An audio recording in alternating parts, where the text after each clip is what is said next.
Step into the unknown, 'cause this is where dreams are born. Hello, what's up my people? How you all doing? I want to officially welcome you all to my channel, Blazing Pips FX. In this channel, I will be taking you guys through the wave analysis and the smart money concept.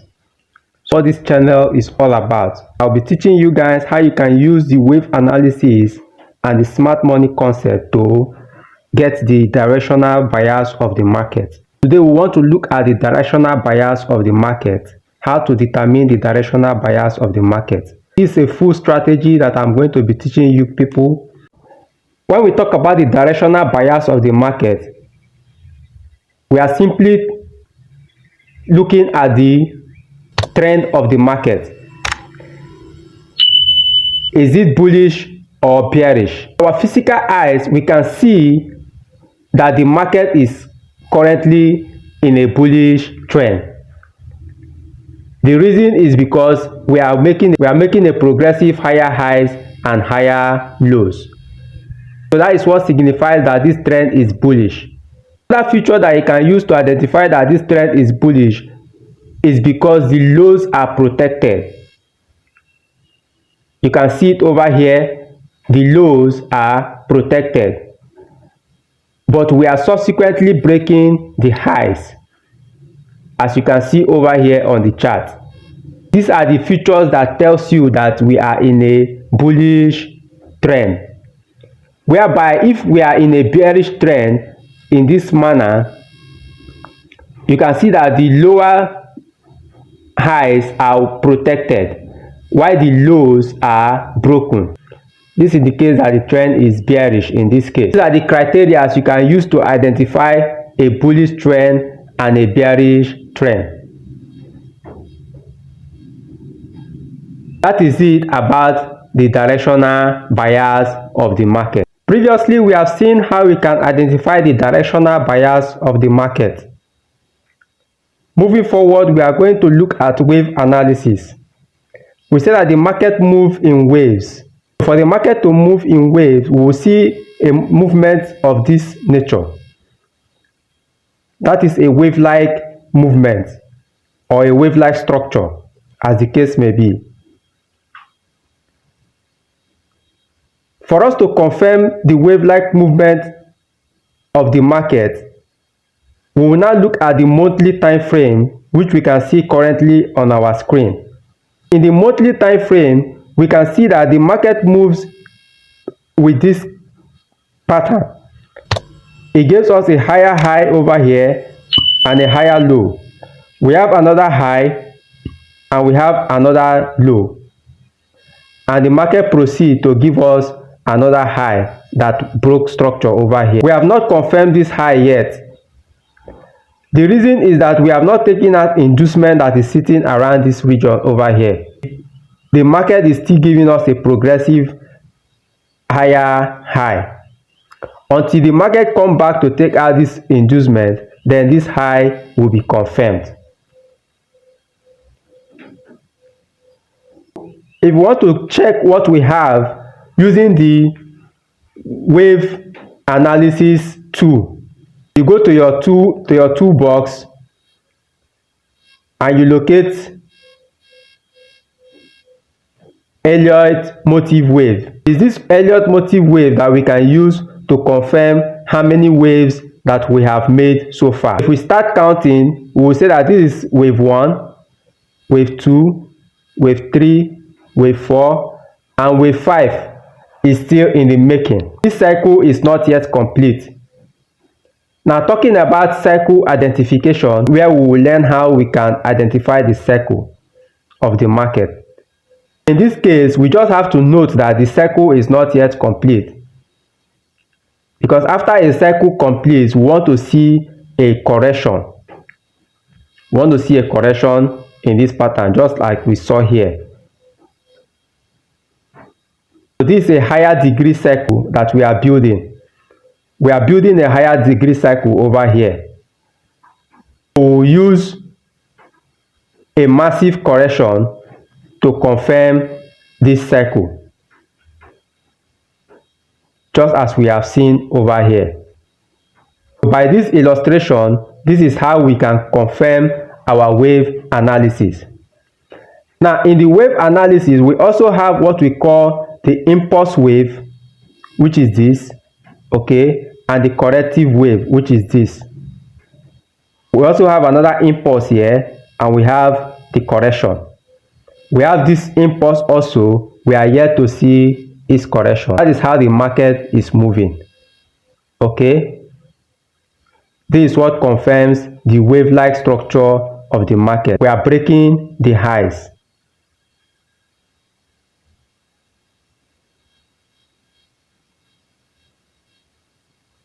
That is it about the impulsive wave and the corrective wave in the wave analysis.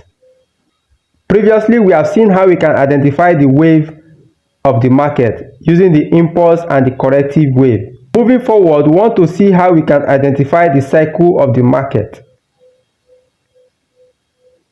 Initially, we were on the monthly time frame, and we can see that the monthly time frame has given us 5 waves count. We are yet to confirm the wave 5 of the monthly time frame. For us to confirm the wave 5 of the monthly time frame, we need to go down to the weekly time frame in order to confirm the wave 5. This is that level we are looking at over here.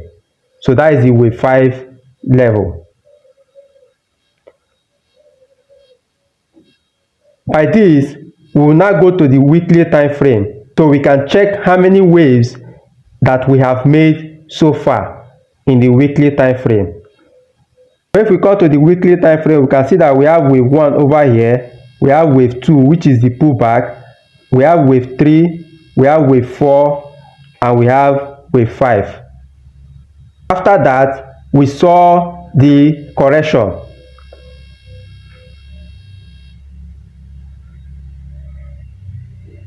This implies that if we are marking it using the Elliott wave tools, we will have something of this nature.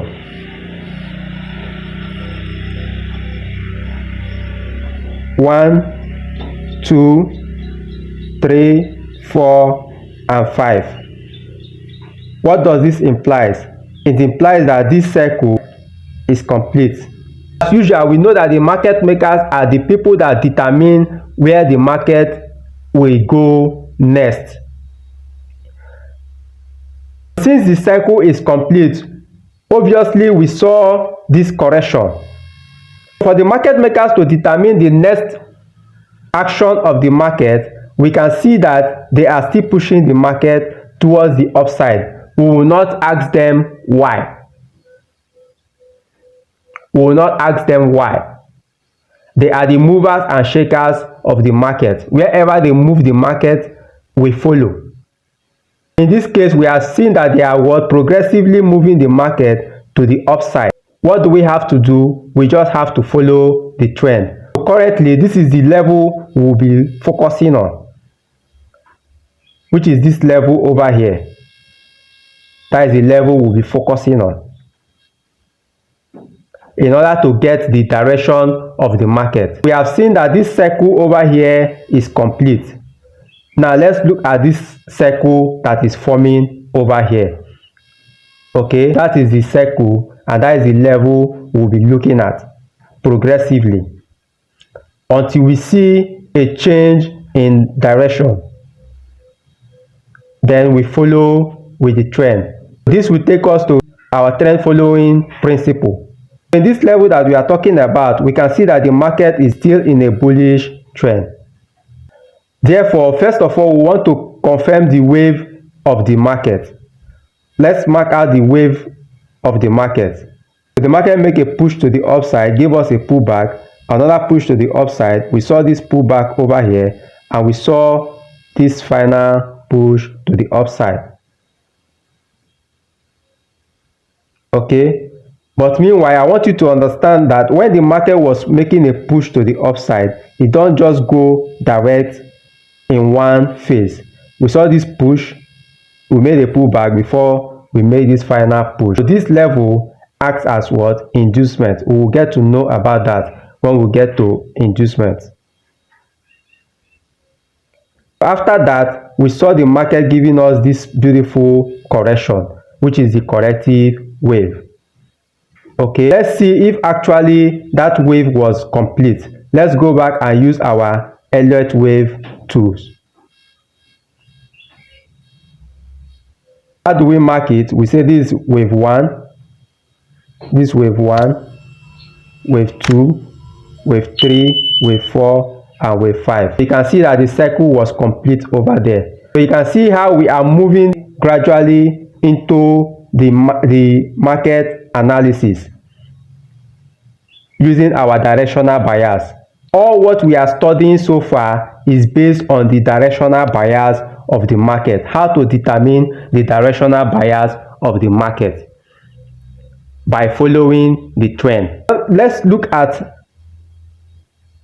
how we can count our level in this new structure that is forming over here. In this case, I will increase the size of the screen so you can see it clearly. Okay, right now this is that level I was telling you guys about, still on the weekly time frame.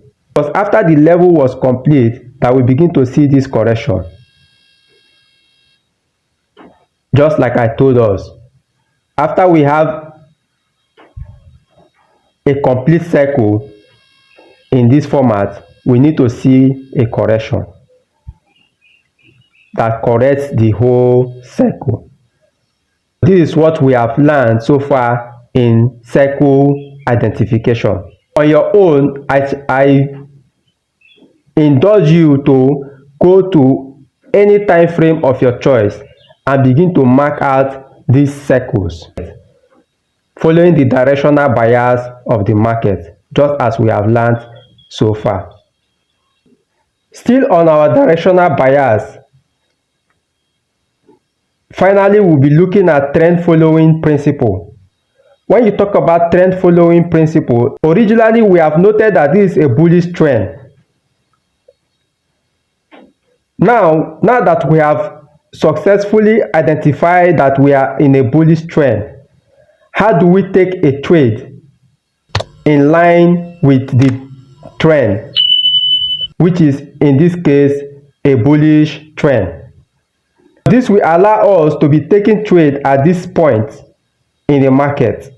It will allow us to be taking trades at the extreme over here. We have another point here. We have another point here. Those are the areas that we will be taking trades on. We likewise have another point over here. Okay, if we go to the weekly time frame, just as we have illustrated earlier on, we can see that we still have another point over here, and likewise at this point. So that is what signifies that we are following the trend. You cannot say that you are a trend follower and you are trying to catch all these little pushes. All these pushes. You don't want to find yourself catching all those pushes, because that is why most people fail in the forex trading space. You want to catch every move. Okay, all these moves, you don't want to participate in them.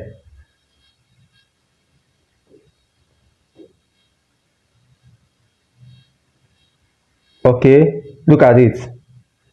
All these moves, you don't want to participate in those moves. Those are the corrective move. But there are some kind of corrective moves that you can find yourself trading. What are those moves? Look at this kind of move over here. Okay, if you are trading this move, yes, it's okay. What about this one? What about this one over here? Okay, if you are trading this move, it's okay. Okay, if we go to the weekly time frame, we can see that we have another one over here too. This one. Okay, yes, this one is not left out. If you are trading moves of that nature, which is a corrective move, they are okay. But you need to first of all know how to identify the end of the trend before you begin to take such kind of moves. And don't forget to join my Telegram channels for all your questions and free signals. Link in the description box.